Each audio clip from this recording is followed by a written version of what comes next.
Hi everyone, and welcome to my channel. In this video, I'm going to share with you 3 general things I found helpful throughout my life. And as the videos continue, I will be a little bit more specific with the topic and dive into a little bit more detail that is topic specific. But some things will be based on research, some things will be anecdotal, and some things might even be just a little bit of me brainstorming and trying to test theories with you based on my observations. But first, a little background and get to know you.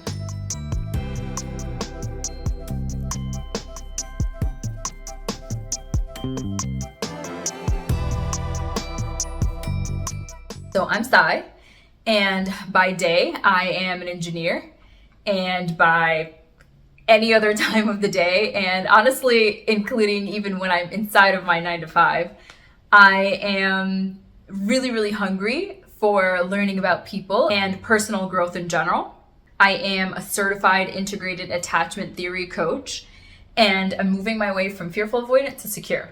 We'll talk about the things that I've learned throughout the years in the 7 areas of life: career, emotional, mental, relationships, financial, spiritual, and physical. Because as I've done this work, I have seen benefits spill into all of those areas of my life. And this year, I wanted to enter the video space because I have been seeing so much come out of the podcast. And as far back as I can remember, I believe that if I have something that can help someone, it like burns a hole in my pocket, metaphorically, to keep it to myself. So I want to help if I can.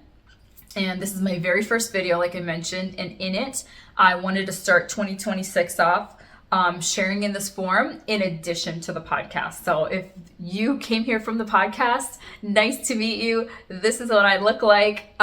This is what my facial expressions do some of the times when I'm making the videos on the podcast. And I hope that you'll stick around. And so what I feel like are unique about the things that I have to share. As I'm learning, I'll share things so you'll know how I've moved through them. And then you'll maybe know that sometimes the fall comes before the rise. I know that over the years, I've learned so much from extremely brilliant people who have taken the time to share their story and what they've learned. And so that's what I want to do too. But throughout the podcast and through these videos, I also want to share the failures in real time too. So that way you know that if I can get beaten up on the path and still keep going, that you can too. And I think it can feel a bit discouraging thinking the person telling me how far they've come must have had something different than I have. Maybe they started earlier than me, so it's too late for me. Or it wasn't as challenging for them, so they made it through, but I won't. And that's why I started wanting to make this content with the podcast, because I wanted people to know what it was like in the middle of the struggle. And that's why I want to continue it in this new way as well. In 2026, whether or not you already have a sis, I will be your sis, and I will tell you everything that I can. And I thank you for listening. Take whatever you find helpful, leave the rest. And now here are 3 things I have learned over the years that I have found extremely helpful. Okay, so thing number 1. If you feel incompetent or like you have the least knowledge in an area, be the nicest person in the room. So I'm a bit of a restless risk taker sometimes. And luckily, as I get older and allegedly wiser, I have seen myself more able to take calculated risks and beneficial risks as well. But the thing I've run into in my own life that I've always regarded myself as is a bit of a polymath. So I've thought about myself that way since I was in high school. And like most things, it can be a bit of a double-edged sword. So the short version is that it meant that I could adapt and change fairly easily, but it also meant that I struggled to settle down primarily because I had no idea what I really wanted or how to find out what I wanted. So one of the ways that this has manifested is that I've gone through 7 years in industry, in a process engineering group, a mechanical engineering group, then project management, then now controls engineering. And so if that all sounds like the same thing to you, I hear you. But actually, each of those came with vastly different work locations. The size of the teams that I worked with under each role were extremely different. the responsibilities day to day and the activities day to day I had under each role were significantly different as well. So luckily for me, I feel most aligned with the current one. But something that I don't know if we talk about enough is that when we're trying new things, things that are completely new skills for us, there's a good chance, especially if we're not in a school setting. So for example, we're going through it with a bunch of other noobs. We're likely going to be the most incompetent person on the project, in the meeting. And the first thing I want to promise you is if that shocks you, or even if it doesn't, it's okay. That's okay. It's reality and it's okay. For years, and in many ways, I let the fear of incompetence stunt my growth and stop me from trying new things. I'm nervous about this video.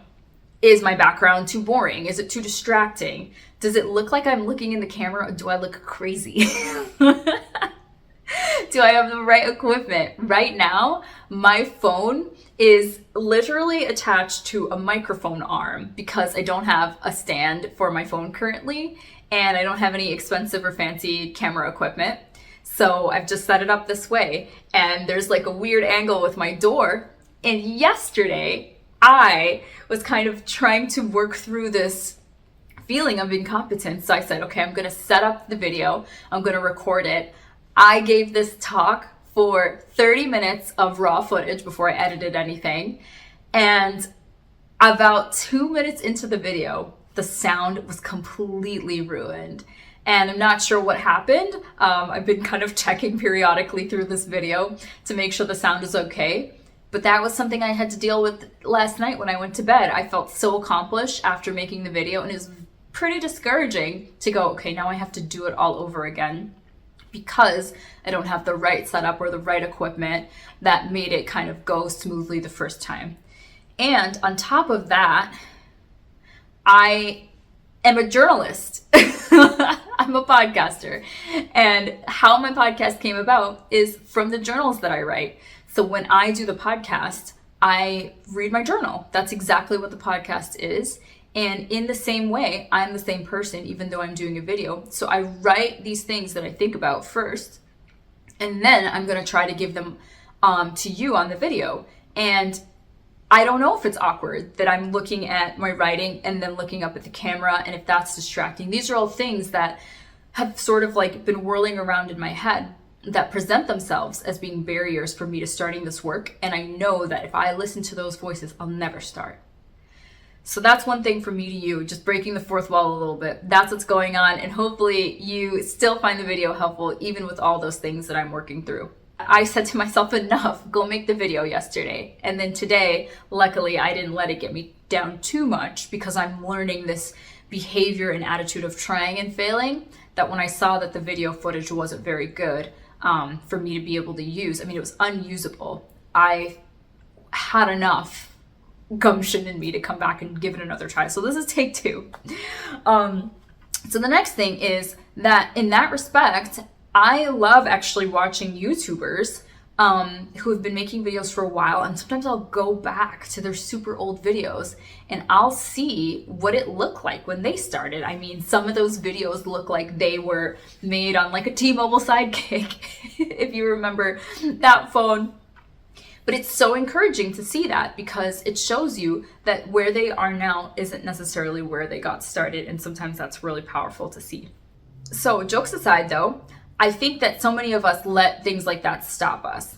But just remember that it's a reality and actually a necessary portal of entry into expertise. What I like to do also is think about things that I'm good at right now and then look back at when I started, try to remember what it was like, what it felt like, what questions that I asked, and really anchor into that feeling though, especially because sometimes I can't even believe I made it as far as I did when I think about how I used to feel. But back to how this piece started, is be the nicest person in the room. This was actually something that I'm recently starting to see the power in. Sometimes when we start things that are new, we and others treat us like we didn't get the memos. They treat us like we are incompetent as people and not just incompetent temporally because we're new. And what I like to think about in those moments is that every person who is an expert is just someone who knows something now that they didn't used to know. So you're just someone who doesn't know something yet. That's all. And sometimes people treat us as incompetent, or we treat ourselves that way. And then we can get defensive or deceptive about our own understanding. And this is a very dangerous game. What I'm learning on this last project is that when I went in, I made it plain and clear to the project leadership receiving me, hey, this is new to me. I appreciate your patience with me. I might need a little bit more support at first, but I promise you over time, you will see I will actually start working better with more and more autonomy. And those are almost my exact words, actually. And the average reasonable person isn't going to disagree with you if you say that. Then, when I make mistakes, I don't put myself down. This was something that I had to work really, really hard on, and I'm still working on. But I do act with humility, and I say, I must have missed that. I'll fix it now. And sometimes, because humans are humans, even experts or leaders can be fallible. So when my leadership is wrong, or if they rub me the wrong way, something grinds my gears, I assume the best of them. And I think through what is my need, and I communicate it in a way that shows how it would be beneficial to me if that person did the thing, but I say it in a positive way to them. And so an example early on that I saw work on my project of this is that I would send the leadership quick screenshots to just show like a progress update as I was working through the day. And what one person started doing was giving me feedback in the middle of my work. And whatever the past tense of grinding my gears is, they really ground my gears for them to do this. And I felt myself like fuming and getting really annoyed because I don't want feedback in the middle of something. I do want feedback, but when I'm done. The thing that they would tell me was already on my list. I just hadn't gotten there yet on the list. And that's why I was only showing a quick screenshot instead of saying, hey, I submitted a draft. Can you meet for feedback? Which is what we actually already had set up to do. So then I thought, they probably have no idea how they're affecting me and how much this is bothering me. So I thought about it, and what I ended up saying was, hey, I have just a little request. I tend to work through my list, and then I'm in the mindset for feedback after I hit submit. But when I send you those screenshots, it's just kind of a little heads up, and I might not be ready for feedback just yet. So if it's okay with you, I would prefer to just wait till the submission and then we can do feedback. And I was so sweet. And they in turn were so sweet. And our professional relationship is doing quite well after about 2 or so months since that conversation has happened. And do you want to know something? They have not done it again. They used to do it like every day, and it has not happened a single time since that conversation. So yeah. I say I'm new. I can't really hold my own like more of the experienced controls engineers on our project. But I know that this means that I need help and support up front so that I learn to brush the chip off my shoulder, be very kind and soft and open with the leadership. And it's been about 4 months in total that I've worked with this project team. And they recently actually said to me that they noticed what I said was true. And they wanted to acknowledge that they noticed the progress that I've made and how I work more autonomously now. And if words like soft or gentle don't really feel like you can identify with them if you want to have more of an assertive persona in the workplace, those things are not mutually exclusive. It is very respectable to handle mistakes, yours and other people's, with grace and gentleness. And that doesn't mean that we allow people to run all over us, but people are much more willing to give us what we want if we ask for it directly and kindly. So I actually am going to cut myself off. I had a lot more to say about this. I got really excited. So I'm going to stop on that one for now, and let's take it to thing number 2. I think the other 2 will be a little bit shorter. So these kind of go together. It's sort of multiple things blended into one, but this is number 2. Mistakes are inevitable. I will hurt others unintentionally. Others will hurt me unintentionally. And every pain that I feel caused by someone else is not intentional. So the research these days are showing that on the high side of the estimate, around 6% of people have NPD, narcissistic personality disorder, and around 1% have APD, antisocial personality disorder. And I think that the APD statistics sort of absorb some of the NPD statistics as well, that population. So let's say 94% of people are just like the rest of us. They're just doing this thing called life to the best of their ability. And Arguably, so are the NPDs and APDs, but that's a whole other topic for a different day about what their capacity is and how they got that way and mentally and clinically what's going on in their brains.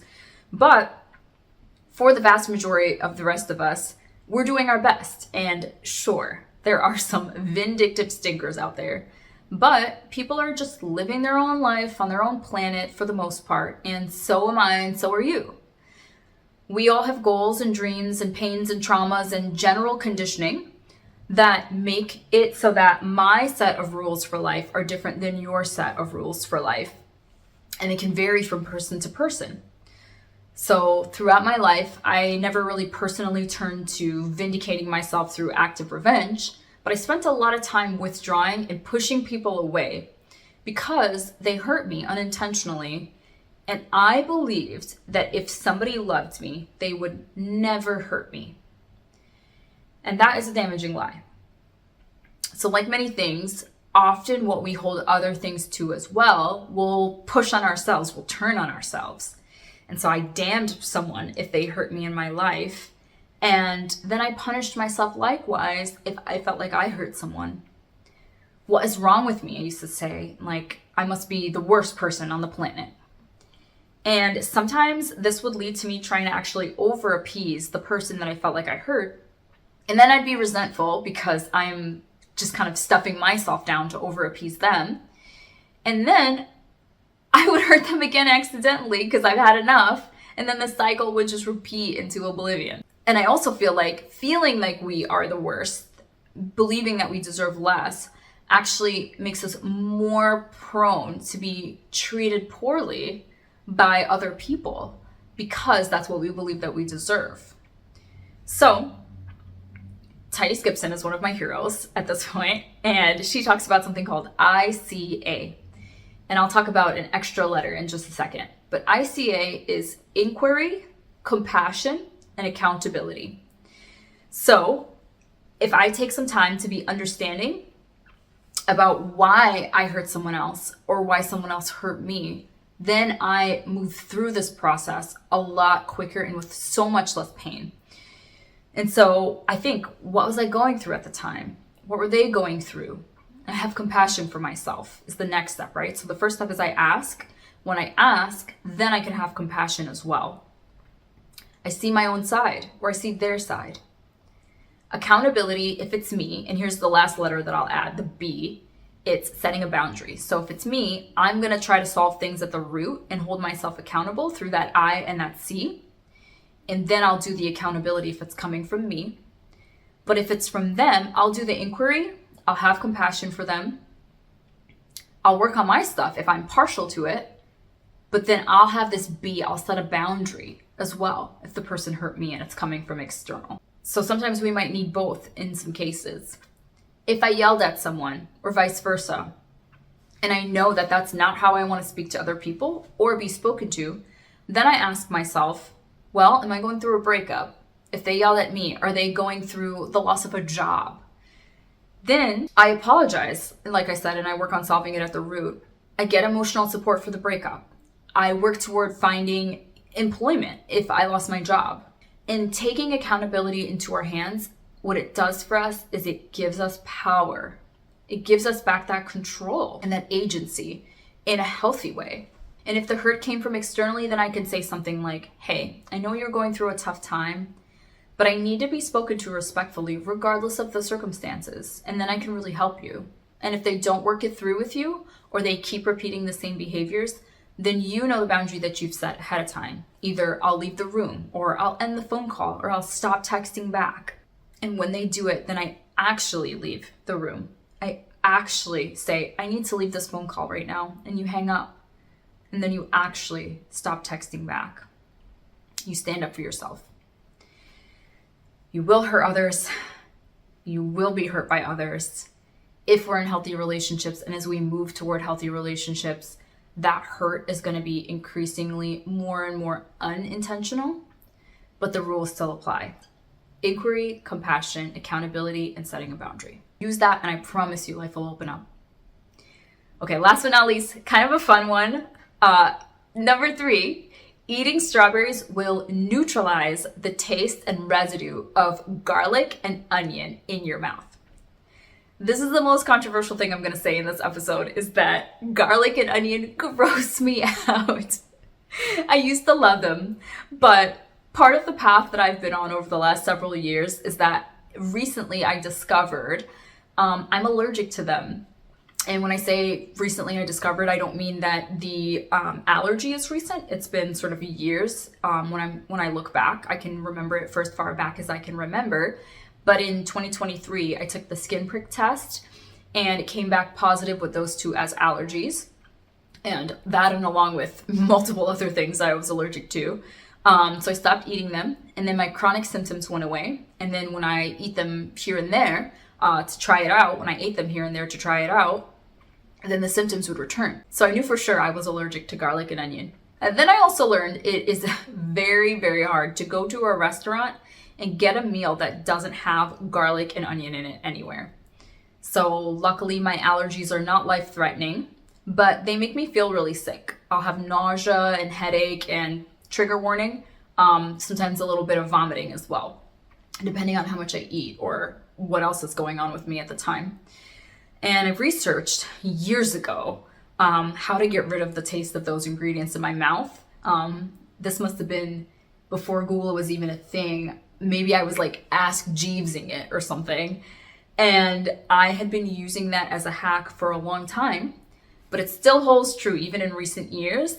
And it helps even after I ingest some of the allergens, because even though I'll still have some symptoms, if I accidentally ingest those ingredients, eating the strawberries will help to alleviate some of the nausea symptoms that come along with the lingering taste in my mouth. Thank heavens I'm not also allergic to strawberries. Okay, I will leave it here for today. Let me know if you have found any of this helpful. I had a good time doing this, my first video, and I hope to see you again. So hit that like and subscribe button if you would like to see me again as well. Thanks for listening.